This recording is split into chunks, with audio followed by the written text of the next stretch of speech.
Well, good afternoon. We're going to get started here. We have an hour to share with you, and our topic is differentiating to be profitable. And our topic is a little bit about that development is alive and well, and that we have 4 individuals who've been involved with various projects throughout Europe, and talking about the development process, selecting the brand, some of the successes and obstacles they faced in the development process, and a little bit about the successes they're enjoying today. So starting off all the way to your left, we have Javier Casado, who's the general manager of Nova Bocano Barcelona. And Javier led the development of the W Barcelona from beginning, before the construction even began. And Javier has 20 years of deep experience in the public-private sectors of real estate, and he'll tell us a little bit about the development process he went through. Next, we have Billy Skelly-Cohen, who's the head of the hotels team at Greenbrook. His responsibilities include origination, underwriting, execution, and asset management of their European hotel portfolio.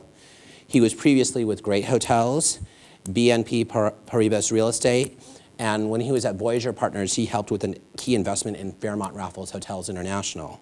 And Billy's going to highlight the ongoing development of the Mondrian at Sea containers. Next, we have Kevin Montano, who's with Marriott International. He's the senior vice president responsible for the global growth of the Edition brand. He has 29 years of experience with Marriott in the US and Asia, and I think 29 years, yeah, there you go. Diapers. Yeah, diapers, I like that, okay. And last but not least, we have Peter Norman, who is the SVP of Acquisitions and Development with Hyatt International. He oversees all of Hyatt's brands for development in Europe, Middle East, Africa, and he's previously held roles with Dolce, Le Méridien, Marriott, and Whitbread. He too is a 25-year veteran in the industry and has experience in real estate finance, development, consulting, and he actually began his career in hotel operations. So we're going to have an interactive Q&A with all the panelists. We have some slides that we're going to play in the background that highlight each of their properties. We're not necessarily going to talk to each of the slides, but that's just something to reference for the various projects we're going to be talking about. So Javier, let's start with you. When you guys started developing the W in Barcelona, how did you go about assembling the development team, and what were some of the key partners that you selected in the process? Yes, we have 2 parts in our teams. In one hand was all the part of Starwood's designer team, and on the other hand, the part of the interior design that was the same architect, Ricardo Bofill, that was the designer of the building. Then Nova Bocano was in the middle of these parts in order to deal with these absolutely different parts and in a lot of situations with a very different opinions. We had this kind of teams. In one hand, the brand, the Starwood team, and on the other hand, the architect, and furthermore, all the technical consultants for specific items that we needed during the process of the project. Excellent. So Kevin, tell us a little bit about your thought process. You went through a bit of a historic renovation and kind of a dramatic rebirth of the hotel. Tell us how that whole process started and how you guys decided on the brand and how you kind of put the whole underwriting together. So for us, it was, we were launching a new brand. So we had decided to get into the lifestyle space. We partnered with Ian Schrager. And to us, we stumbled initially out of the box. We did some third-party deals. We're not happy with the 2 properties that came online. Locations were bad. So we decided we're going to buy our own 3 sites, develop them from scratch, so we didn't have to deal with a third-party owner. We were going to make our own decisions. And we identified London, Miami, and New York. And London was the first one. All 3 were historic renovations, and all 3, were troublesome. But at the end of the day, if you want in-town location in those cities, you tend to have to do historic renovations. You work closely with the city. You got to hire a great team and a local team, folks who know how to work through the city. And Ian loves to work with some of the best consultants in the market. So when it came to things like lighting, he had a lighting designer he wanted. When it came to sound, he had a sound designer that had done concerts for Madonna. So he put together this A-team to make sure that this launch of our brand in Europe was going to be something unique and something special. And, you know, it's been open 7 months. We've exceeded our expectations both in top line and bottom line. And the food and beverage is now 50% of the revenue, which is unheard of for a Marriott product. So did you anticipate that it would be that high? No, What did you pro forma it at? We pro forma at 35%, Okay. which would have been high for a Marriott product. You know, we're positioning Edition as a luxury lifestyle with a big focus on food and beverage.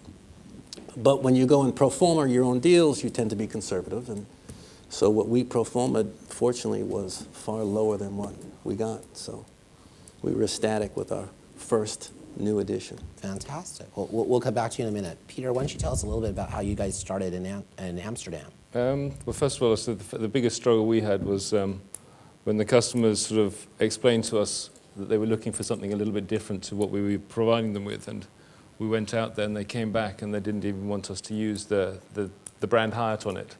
That was probably the biggest hurdle, to try and get over the fact that this was going to be called Andaz and not a Hyatt. So once we got over that, we decided, okay, we take on board all of this research that we've got and feedback, and figure out how do you make it different to what we already do and what the others do. So you have something that's distinctive, something that's going to be innovative and keep evolving, so that you don't stay static and you don't at the same time create another corporate brand.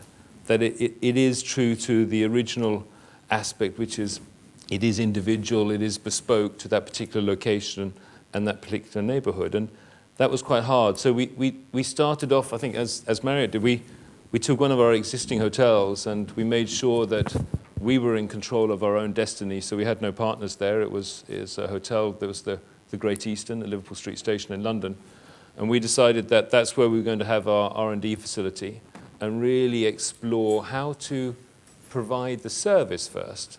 That was going to be the Andaz going forward, before we stepped into converting West Hollywood, buying our site on Manhattan, opposite the library, in order to create Andaz and to roll it out. So we spent a lot of time on an existing hotel to create that sense of arrival, to create the service experience and the food and beverage. So it was slightly different to just taking a new hotel and developing it out. So there are certain constraints we had, as probably Marriott did, as to what you can and can't do, because it still has to be financially viable.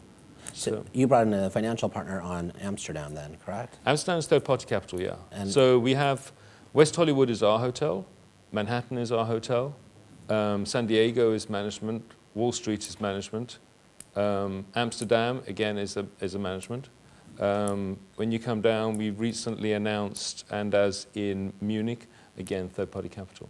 So when you pursued Amsterdam, did the developer approach you about the Andaz brand, or did you, had he heard about it? Or it's a bit of a pitch because it's a new brand, and a lot of investors are not familiar or convinced. They want to see a little bit more of a platform before they take a risk. Yeah. That was very much a relationship type deal where you spent a lot of time, and it was a new brand. We had Liverpool Street Station, we had hotels open in the States, but not really a new Andaz from scratch anywhere in Western Europe. So it was an owner, and I think Amsterdam, if you're going to do something a bit different, Amsterdam and the European city is probably one of those places that you want to do that initial experiment. And I think that the developer was very open to trying something new.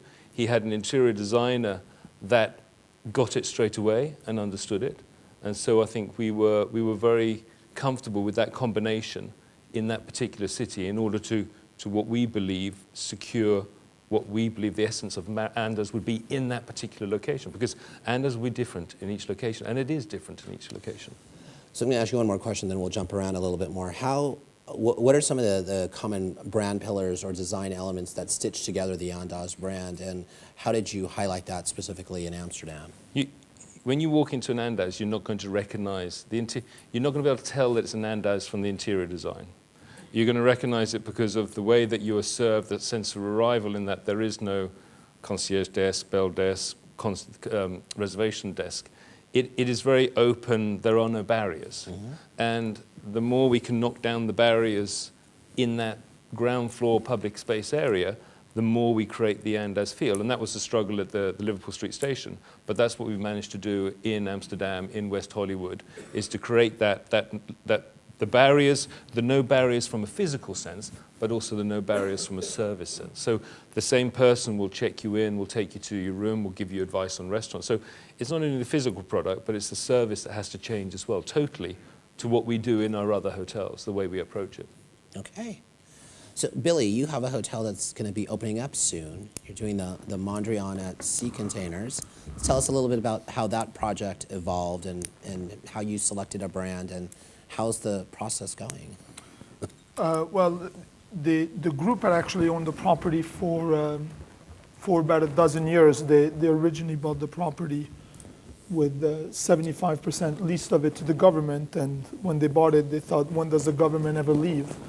Well, the government left, and we were left with a building that's about 450,000 square feet on the Thames in London.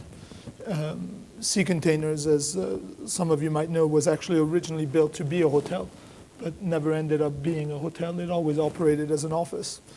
And really, when we started at the scheme in the beginning, we looked at tearing down the building. It's got an amazing presence in London, but it certainly isn't the prettiest building in London. And we got early feedback that wasn't going to work with planning, so we knew we had to work with the existing building. And at first, really, we were going to do a big office scheme with a limited service hotel in the back of the building. Sea Containers is a T-shaped building. The scheme evolved, and we realized that the neighborhood was getting a lot of traction. There was a lot of great things going on in the South Bank. And we quickly became big believers that we could do a full-service lifestyle hotel in the South Bank and kind of create an anchor and a destination to the neighborhood. We ran quite a thorough operator search, and as we were developing the scheme, it's a big hotel for a lifestyle hotel. It's 359 rooms. It's got 15,000 square feet of F&B space. So, we needed to go to operators that we felt could handle that kind of scale. And really at the time, within the lifestyle sector, we felt Morgan's was the brand that we should be working with. It's incredible what's happened in the past 3 years, because aside from W, Edition, A, Standard, all these brands were kind of unknowns in Europe just 3 years ago. So we really felt Morgan's could be the right partners. And of all the hard brands, actually, we had quite an ongoing discussion with Peter to turn this into a Hyatt, because we again felt that out of all the hard brands, that Hyatt were not only great producers of hotel rooms, but probably knew how to activate public areas and do F&B better than most of the hard brands. Ended up going with Morgan's. So what was the secret sauce that you chose Morgan's over Peter? There's a couple of reasons. First, Morgan's is contributing a large amount of key money to the project, so demonstrating their will to do this. And actually, we felt that we were very aligned with Morgan's. Morgan's is a company that's gone through some major changes in recent years, and has been trying to find itself since Jan Schrager left. And there was a lot of talented people that had joined the group, and we knew they were going to throw everything to make this a success. Because having the opportunity to open a hotel this scale in London was going to mean everything to them. And we've been now working with them for 2.5 years. The relationship between an owner developer and an operator can be tricky. It's a little bit of a dysfunctional marriage, but it's overall it's been positive, and we've been working very hard to hopefully deliver a product that people will like. And when is it opening? This summer. Okay. This summer. So Javier, tell us about how long the development process took. You said you started from before you shovel even hit the ground. What was the total timeline it took, and what were some of the obstacles and some of the surprises that you encountered during the process? Well, at the beginning of the project, we had, I believe, 3 main assets for this project. The location, I think that is probably the best location in Barcelona. But this means that you will have another kind of problems because you have this location and at the end the building will be an icon and will be inside the skyline of Barcelona. The second asset was obviously the Ricardo Bofill. Ricardo Bofill was involved from the beginning for the master plan, and the building was more than less his son. And the third one is the operator, Starwood, with W. So to manage this kind of different opinions and sometimes different perceptions of the real needs in the hotel, in the working program, for instance, was complicated. Furthermore, we were talking 7 years ago, 8 years ago, and probably now it's easier to talk about brand standards as a manual that you have consulted as a book.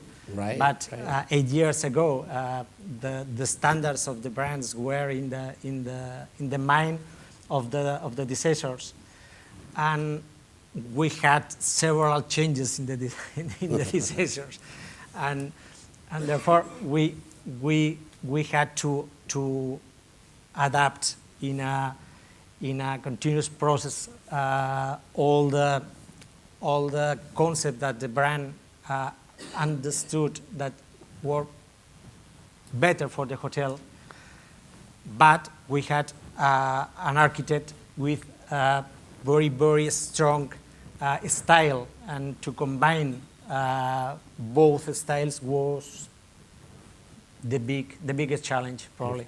Okay. And how long did it take then? You started 8 years ago. When did the hotel open? No, the opening was in 2009. 2009. And we started the works really at the beginning of 2007, at the end of 2006. Okay, so about 2 years. So Kevin, I'm sure you faced challenges, especially with a historic renovation.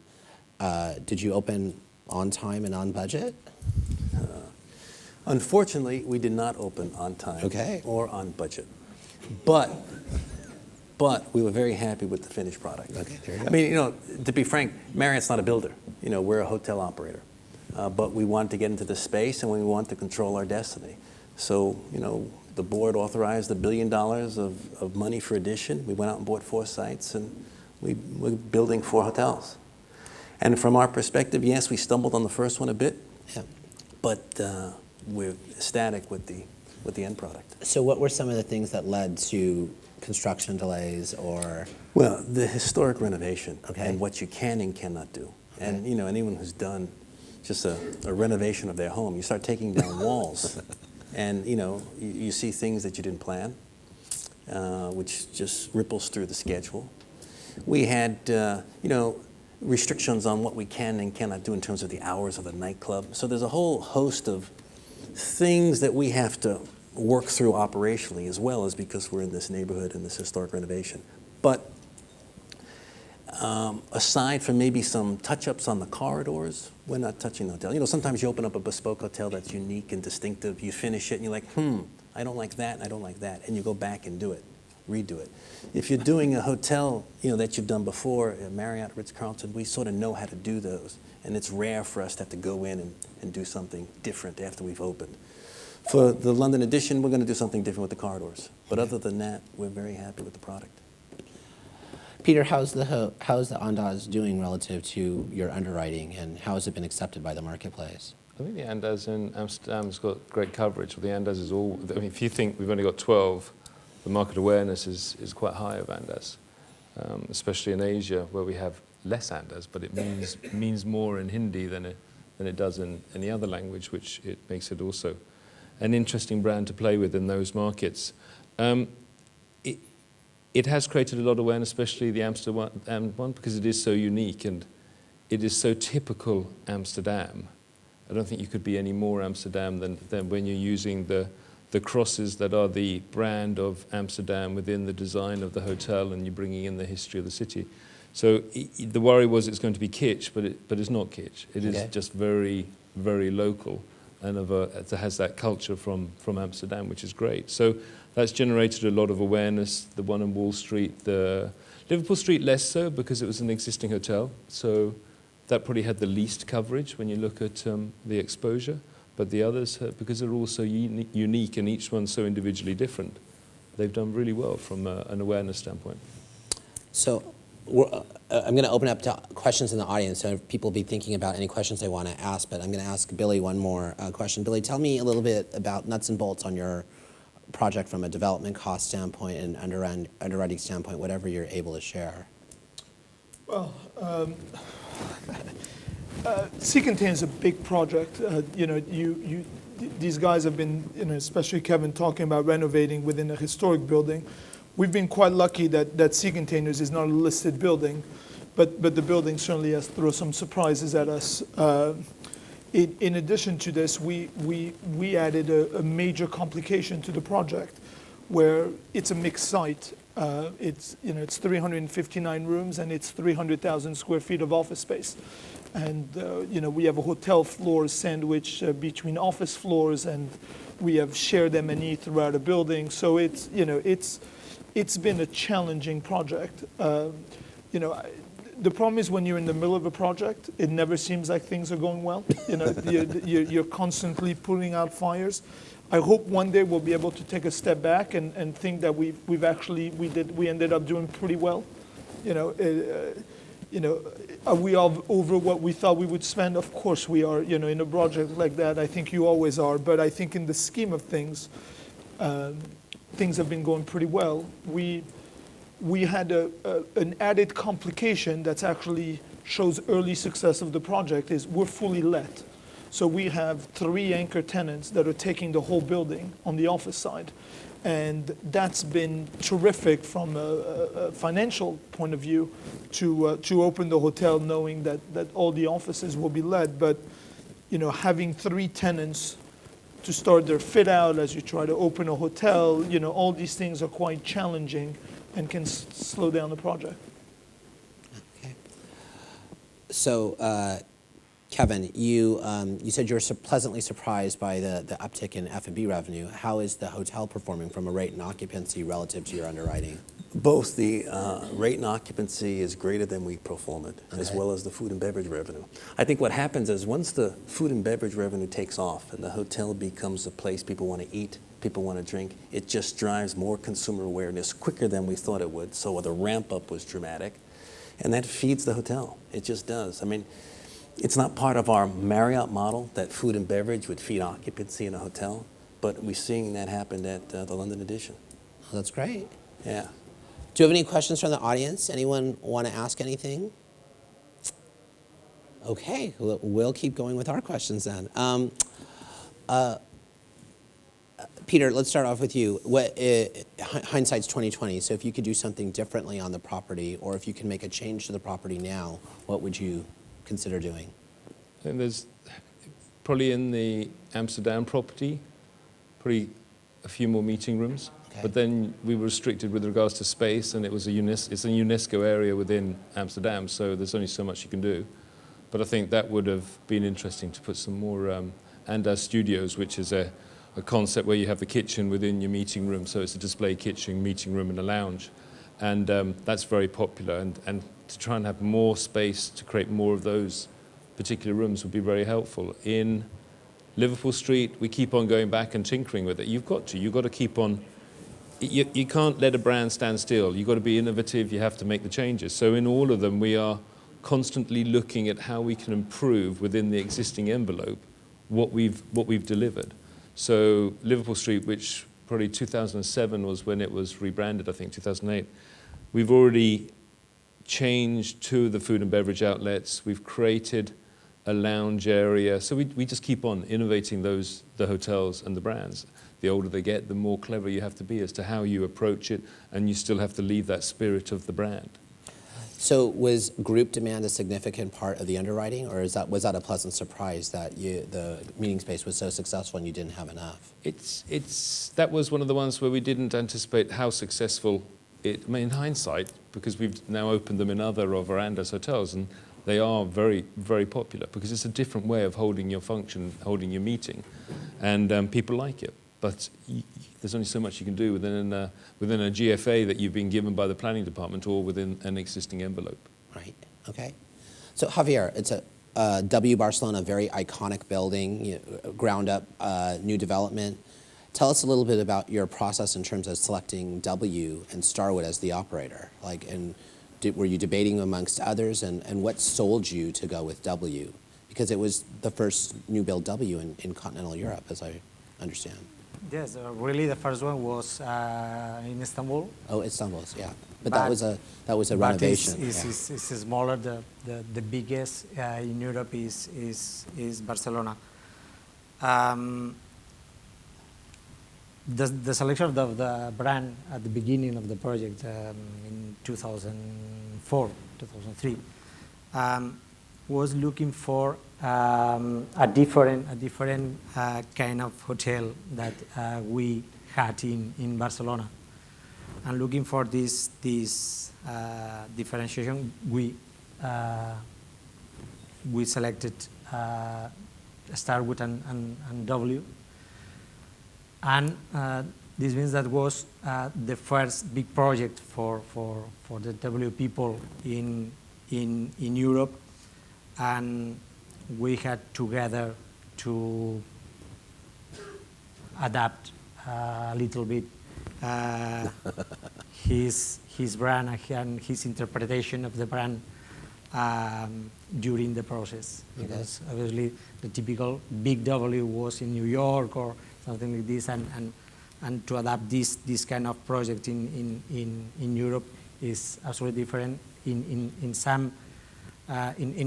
several examples, but maybe, for instance, the concept of breakfast in New York is absolutely different than the concept of breakfast here in Europe, and we had a lot of discussions about this, for instance.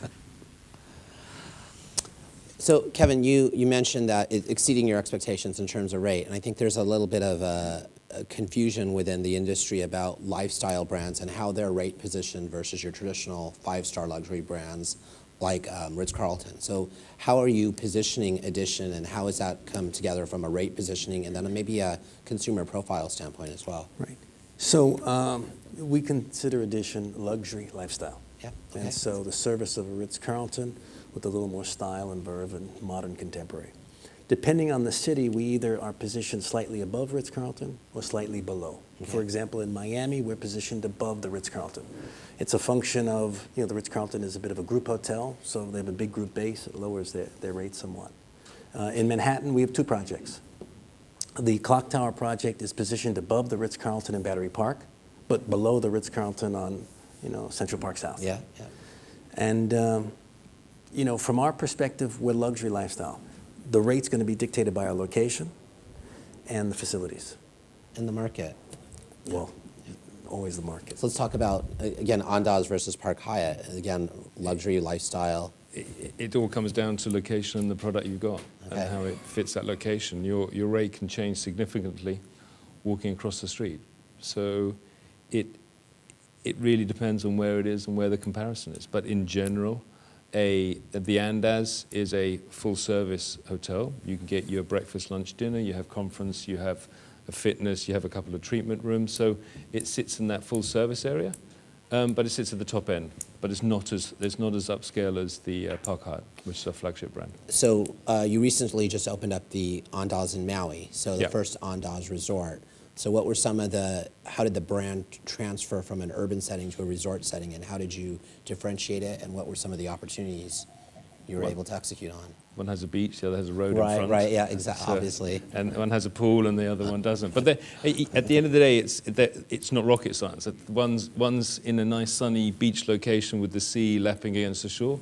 The other one's in the heart of a thriving city. So you're going to do your research properly, and you're going to see what the demand is for that particular product in that lifestyle segment, and then you're going to drive your facilities. So the color scheme within the rooms got to reflect that location, as it does in Amsterdam, as it will do in Wallea, or it's doing in Wallea, or in Papagaia, where we're opening the next one.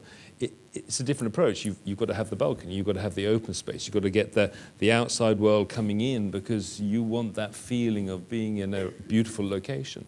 So it's down to your research, what the customer wants, and then how do you wrap that within the Andaz philosophy to create that experience that the guest needs.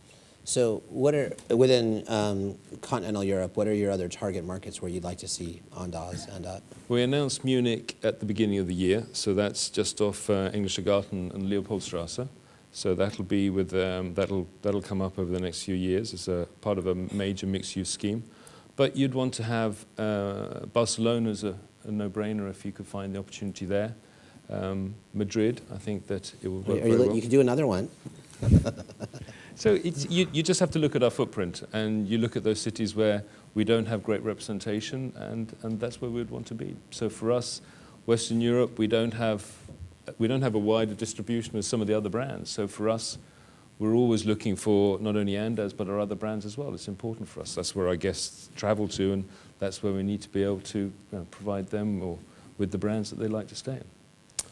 So, Billy, I know you're right in the middle of the development, but what would be the next project that you pursue, or what are some of the other interesting things you're looking at? Well, actually, I just realized that you have a slide here that's the Pulitzer, which is another property we recently acquired that we look after, and it says Mondial at Sea Containers. It might confuse people. It looks quite different. Yeah, I apologize. It's 25 canal houses in Amsterdam. Yeah, so actually, I just want to comment on something that they've said before I answer your question, because you asked about the rate strategy of a lifestyle hotel, and right. I think that's an extremely difficult thing to assess, because the heart of the development and the idea behind these hotels is activating the public areas differently than you would in a typical hotel, right? And some of that is driven by design, but some of that is by kind of delivering a little bit of magic dust to the public areas, and having really having the local market interact with the hotel in a way that hasn't happened historically, certainly with the traditional Marriott. And if you look at New York, where this kind of all started, of people eating and drinking in a hotel, I guarantee all of you in a room, if you go to New York next week and you call any friend of yours and you say, can I recommend me somewhere to stay in New York, whatever hotel they're going to recommend to you, 9 out of 10 times, they've never seen a hotel room in that hotel. Their only perception of that hotel is eating and drinking in the public areas, or whatever perception is driven because of the public areas of the hotel. And that drives room rate. We haven't seen it in other markets, but you look at the Standard in New York. I don't know if any of you have seen the rooms in the Standard in New York, but you'd never guess that hotel does $400, $500 a night ADR. I mean, the rooms are subpar, but there's just a perception that the hotel brings that drives rate.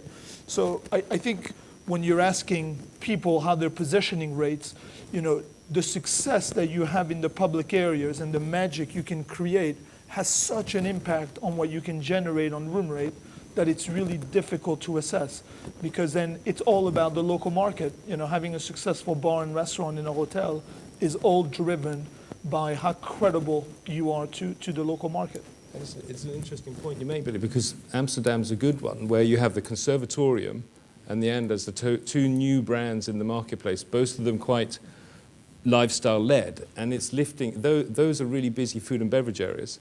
And you look at the rate suddenly, where Amsterdam has had a bit of a rate ceiling for quite a while, you're now starting to see the average rate that's been achieved not only in those hotels, the new hotels, but in the older market leaders also starting to lift now, because they're stimulating this demand in the accommodation as a result of a little bit more funky food and beverage, a bit different, that's driving that demand, as Billy said. Sorry. The only way you can have a active and dynamic food and beverage scene is to have the local market. Yeah. You can't fill it with hotel guests. Yeah, you're right. Hotel guest comes down that elevator. If they see an empty bar, empty restaurant, they go right out the door. You lose them to the city. And that's how most hotels lose their guests on food and beverage. But if your food and beverage is rocking with locals, the guest stays. I mean, if you go into the London Edition, the place is packed. They're not hotel guests. That local elite market has adopted that hotel as a place they drink, they eat, and they hold meetings, breakfast meetings and lunch meetings. And then the hotel guest sees it, filled with Londoners. They're from out of town. They want to stay. And so the hotel guest is extra. But what's really driving that food and beverage are the locals. Yeah, it's interesting, Billy, you mentioned that magic dust even at the Ace Hotel in London as well. It's a little bit great public areas. It's in an up-and-coming area of town, but it's definitely not luxury, I would say, but it's definitely resonating from a lifestyle perspective, and the F&B is driving that. Especially with the you go in there and you can see the neighborhood are in there. The neighborhood have adopted that hotel, and it's great. And that's what that's what we all strive to do. I think regardless of whether it's a lifestyle, I mean, even in our mainstream brands, we try and do that. It's easier with a lifestyle hotel because you can stretch the envelope a lot more, and that's what that brand's about. But that's what we all like to do in all of our brands, or think that we can do. And it is really, really hard. It's very hard. Yeah. Well, It's very hard. what I do think is challenging for the brands, and because it's a little bit of an oxymoron, is this idea of building a global brand and then each time being able to creating what's best locally for a market. I think is a very difficult thing to do. I mean, you look at Edition in London, you rightly so, and have proved to be successful, went to a London chef and gave him control of a restaurant so that you could really bring that local expertise and that local credibility to the neighborhood, which, again, it was, you bought the London, you have the Marriott machine, you have the Schrager Magic, and still to be able to successfully activate the public areas, you felt like you needed to go to a local partner, which shows how difficult it is in a market like London to successfully deliver that. Any questions from the audience? Margaret? And it's mainly for Kevin because I'm a huge Edition fan. Thank you. I've stayed in London and was not able to get a reservation in the tavern. I was almost like begging them. You don't understand, I'm staying here. It's like, it's not going to happen later, you can forget it. And I have to say, I know Waikiki is no longer an Edition, but that's the only hotel that I stay in Waikiki because it's got Ian's DNA. So my question is, as Marriott is this huge institution, do you now look at certain things that you've learned from Ian, sort of the naughty boy, the rule breaker, and how successful that is? Are you now sort of trying to pull that into the rest of the culture? Are there lessons learned? So it was very important for us not to follow the Marriott model when we launched this brand. And so we did a couple of things out of the box. One, we didn't locate in our corporate headquarters in Bethesda. We located the Edition offices in New York. In fact, the second floor of Ian's office building. And he's got a building in the meatpacking district. So he's on the first floor, we're right above him. And the people we hired really didn't come out of the Marriott organization. I did, but most of the folks there did not. They come out of, a lot of them came out of Ian's, Morgan's days. And so we're learning a lot from Ian, watching what he does. And one of the best things he does is he attracts all these specialty consultants in a team. And he's like a puppeteer. And these are all great marionettes. And he's got them all working. He's got the lighting designer. He's got the sound designer. We had a painting consultant. He assembles this team, and he draws the best out of them and creates something that no in-house shop could do, because no in-house shop has all that talent in one place that can devote to one building. So that was one of our biggest learnings. And Ian's a passionate artist, so like most artists, he's driven to perfection, and he cracks the whip. And we were his partner and we were the owner, so we got double lashes. So the answer is you don't think that you can possibly yank that over up into Bethesda? It's not. We're not trying to drag it into Bethesda. We're trying to drag it up into the Edition offices upstairs. Will you get her reservation at least? I hope they were very polite when they said they couldn't get you a table. And Ian was there, and he and I talked, and I don't even think he could get me in there. Because this is a big issue. It's a big issue because a hotel guest expects to have access to the restaurant, especially if it's filled with non-hotel guests. Yeah, the service was fabulous. I would go back and announce. Any other questions? Yeah, Your go ahead. check is in the mail. It's my sister. Come on. Good afternoon.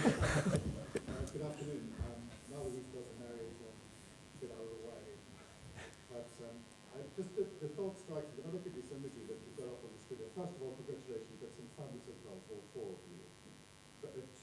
question. One of them is, were you to take your logos off these imagery and put each other's logos on there, would there really be a difference? Could you really tell? Because whilst they're fabulous hotels, they're all a bit the same, aren't they? They're just incredible buildings, really well restored, all refurbished with some fantastic food, beverage offering.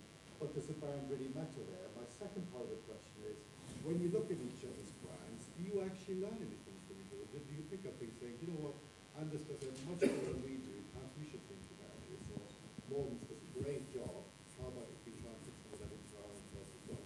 Is there really a difference between what you're all doing at the hotel? I think if you look at the service standard between the hotel, you look at W where you're checking into quite a vibrant atmosphere, you know it's a W. You go into Nandas, there's no reception desk, so you can see it's not a...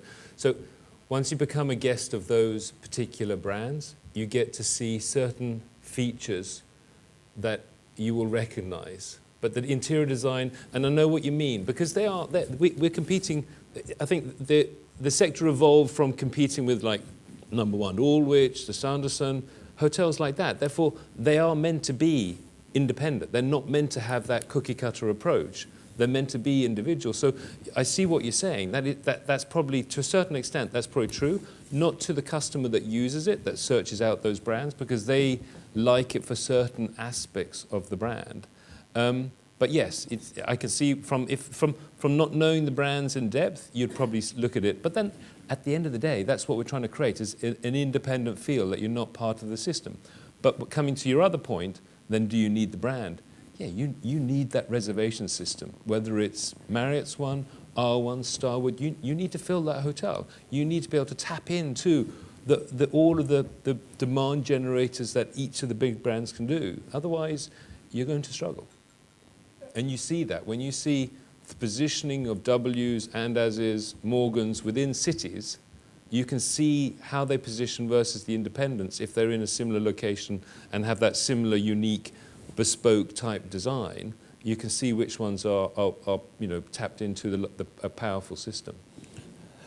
I mean, I don't necessarily I agree with everything Peter is saying. First of all, they're not all the same. It's like going, they're all the same as far as their hotels. They have beds. It's like going to a restaurant. Every restaurant does the same thing. They serve you food, but you can have a very different experience depending on what kind of restaurant you go to.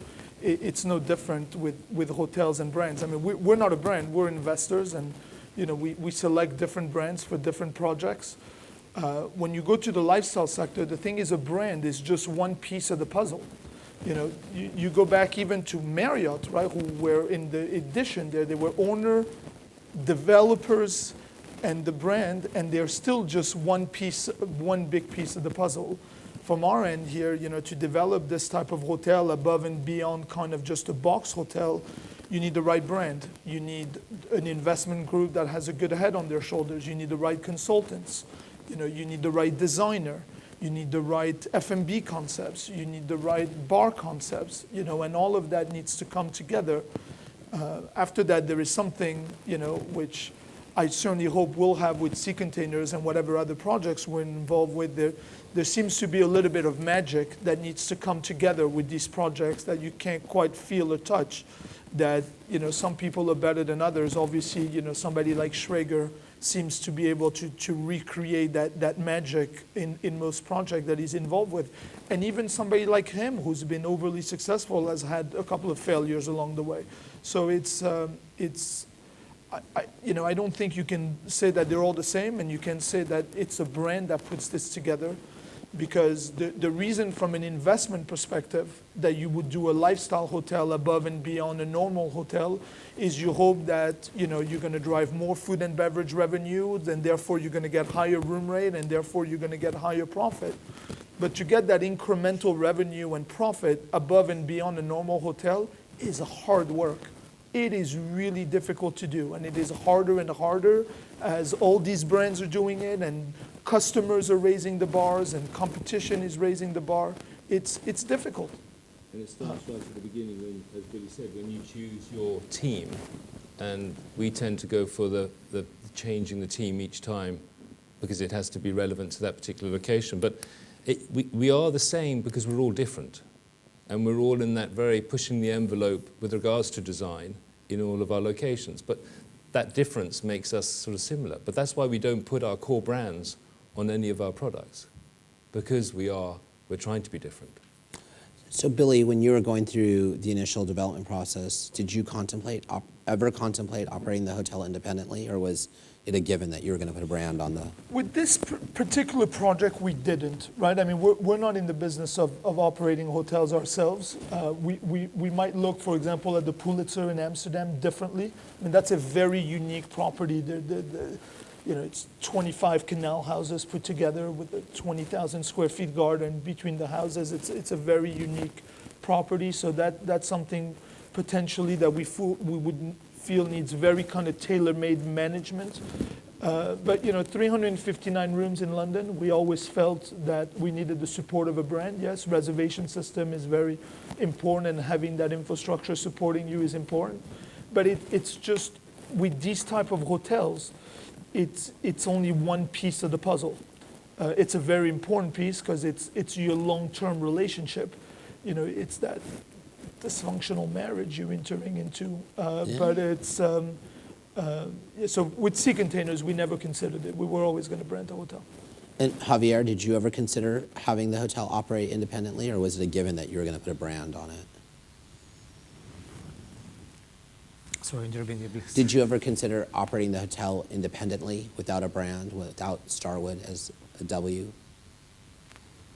No, our relationship with Starwood is a long-term relationship, and we are married with them because it's only this project, and we own only this project, and this kind of discussions we had a lot of years before, but now we are with them. Any other questions? Yeah. This question for Peter. What did you learn from Shanghai, the property there, that's sort of taking you into? Yeah, no, out of my region, I have absolutely no idea. For me to even guess what it was like, I don't know, I'm sorry. I do EMI. I can find out for you. If you give me your card, and I'll come back to you, if you're that interested. Anyone else? So Kevin, you mentioned that you had a rocky start when you were launching the brand, and then you decided to do the 3 on your own, and reasonably good success, and now your pipeline's grown exponentially. Tell us a little bit about your pipeline, where you're going in. And Yeah, so we have 12 projects either under construction or in design, 12 deals. 4 of them are ours, London, Miami, New York, and Los Angeles. That was the 4th site. We have a project under construction in Bangkok, in Abu Dhabi, in Gurgaon, Shanghai, Sanya, Wuhan. I know, I get that same look in Bethesda. Wuhan is a fabulous city in China. Yeah. It's 13 million people. I know, and no one's heard of it. It's 2 hours east of Shanghai. right, yeah. Wealthy city, young city, and there's absolutely no competition. So, and we got a well-heeled owner, no debt on the asset. So, I think Wuhan will be a great addition hotel. No one here may go to it, but it'll be a great hotel. Yeah, absolutely. Well, sometimes you need to resonate with the local market as well, and that then builds your portfolio for them when they do travel abroad. Exactly. It's a big, China's going to be a source market for all of us. And so the brands that are in China will be the brands they know and the brands they seek out. Billy, tell us a little bit more about your project in Amsterdam. So the Pulitzer is, I don't know if any of you know, the property is, it's actually down the street it's on the same street as the Andes. It's about a 5-minute walk. Is quite a historic property in Amsterdam. It's, like I said, it's 25 canal house put together. It's 230 rooms. It's a UNESCO protected site like the Andes, so a very unique property. Probably I've rarely come across a hotel this scale in Europe that's so quintessential of a city. It's quite a quirky asset, and it's we feel there's great opportunities to refurb the property so that we bring back kind of the harmony and the feel of these 400-year-old canal houses.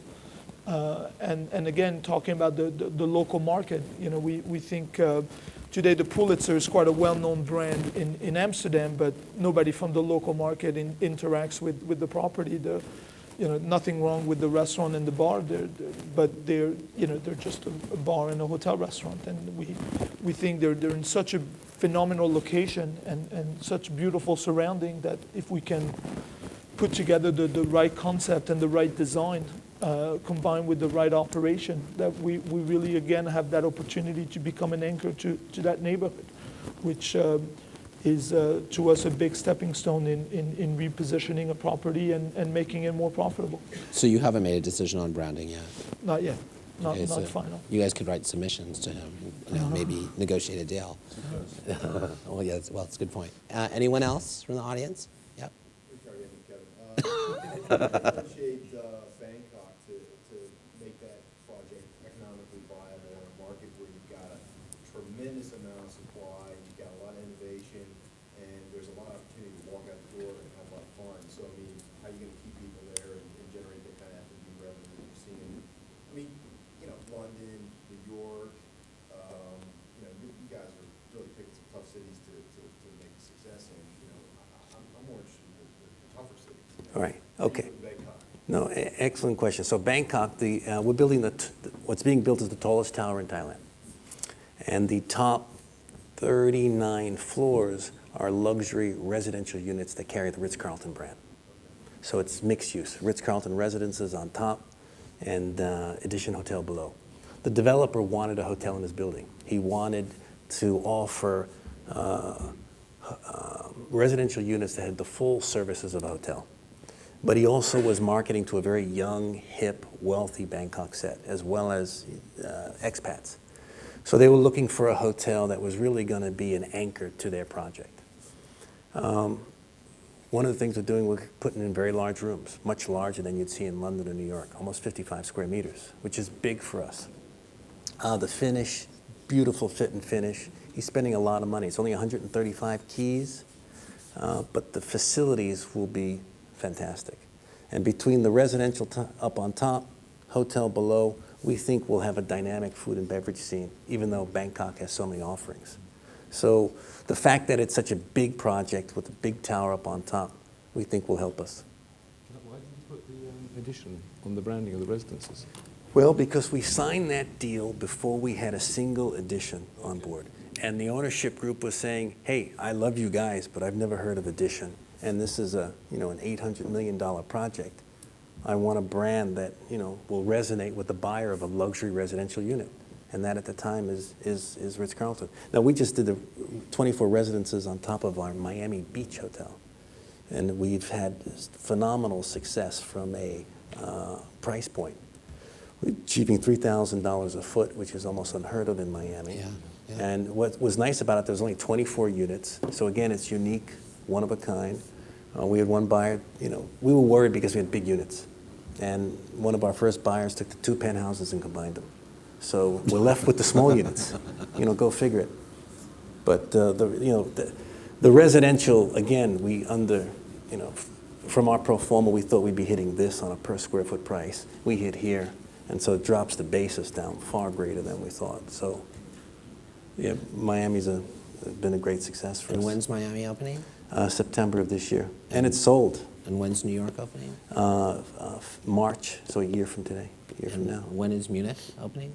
Munich will open 2017. Okay, let's go back to the second question he had asked.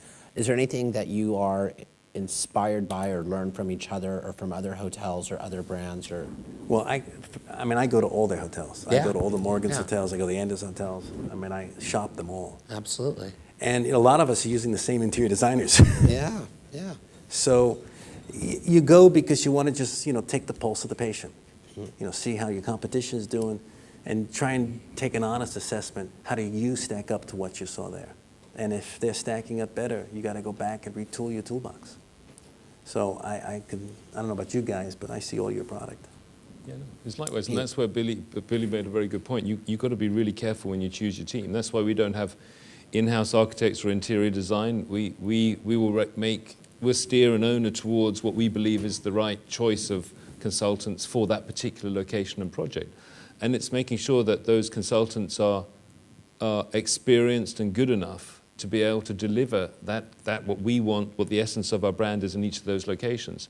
And you've got to be careful because you can't have Anders's look the same, but you can't have an Anders that looks the same as one of the others. Then that doesn't work. You've got to listen to your customers, see what they want, and package it up within your brand.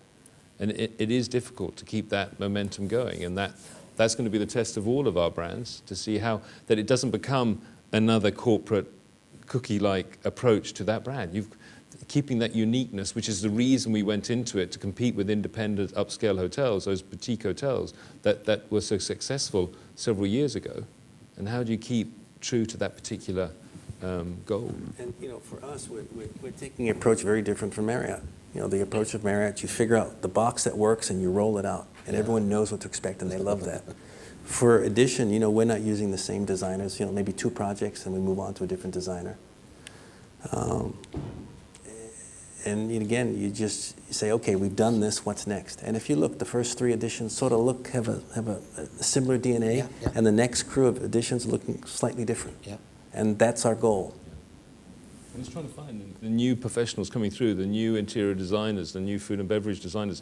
Who are you going to bet your money on to help you achieve your goal? And that's hard. It's keeping an eye open in the market to see who you think you can work with in order to create and to achieve your own goal. It's hard. We did something quite bold for Sea Containers. We actually, for a hotel this year, we hired an interior designer who had never designed a hotel before, which doesn't come without its challenges, but we did it because we felt a lot of hotel designers. We hired Tom Dixon. I don't know if anybody know who he is. He's a superstar product designer. It's actually, again, it doesn't come without its challenges because there's some fundamentals to designing a hotel, but and hopefully you'll get to see for yourselves in a few months, but I think he did something quite spectacular and designed and really had a different approach to designing a hotel. That wasn't trying to design a hotel, but really trying to develop a story for the building and really trying to design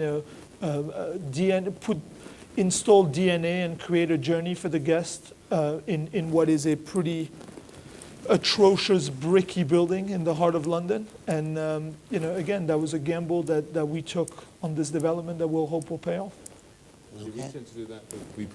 We put them with a strong architect, or we have a new architect and a strong interior designer from a hotel experience perspective, and that we found sort of de-risks that element that you were talking about there. That helps us. It gets that uniqueness, but you still, otherwise you spend, your technical team will spend half their life just on one project, which you just can't do.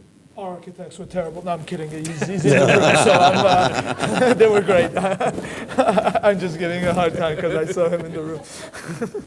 Okay, it looks like we have one last question back there. Thank you. What's next? When you look at the brand landscape now and you see what's out there already, what does the talent think is next that's coming out there? Assuming that lifestyle and doing very top there, what do you think? What direction it seems to be going in? What hasn't been done? If you're thinking of something new, I will say something that isn't branded, or there aren't many brands in that sector. There's 2. One are residential conference hotels, big in the States, but not over here. There's no one that dominates it. And the other one is all-inclusive. So when you look at the all-inclusive, whether it's upscale, low scale, there's no dominance of any brands in the all-inclusive market, apart from Pierre et Vacances and some of the smaller, more sort of regional European ones. But that's, I think, is the next area where you'll find a lot of brands going in there. And people like to go on holidays where they know what the price is going to be. And yeah, I think that'll be an interesting arena for us brands going forward, trying to get into that marketplace where no one has dominated and try and make a difference. Kevin, you want to chime in on this? I would agree. That's one of the things that Marriott doesn't have. We Right. have no all-inclusive, and we've been looking to get into that space for a number of years. It's very tricky because the building's got to be purpose-built for that. Yeah. You can't just take a normal hotel and make it all-inclusive. There's enough space to feed folks. What do you think, Billy? What's next? I'm not pretending. We're investors. I'm not a brand guy. I mean, I think, I still think there's a lot of room for growth within the lifestyle sector. I still think there's a lot of things that haven't been explored,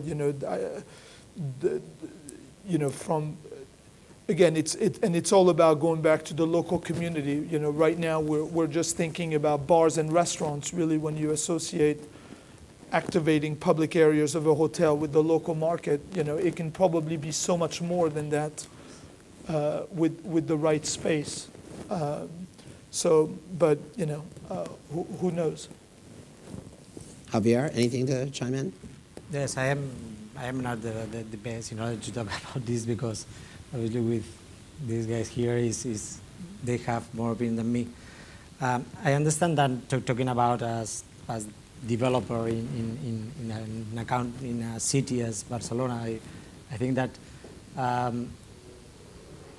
that there is some space for others, for other brands, but always that will be very connected with the local people and with the local culture in the city, and probably very different than the traditional hotel that you can find a lot in all of these cities. Fantastic. Please join me in giving the panel a hand.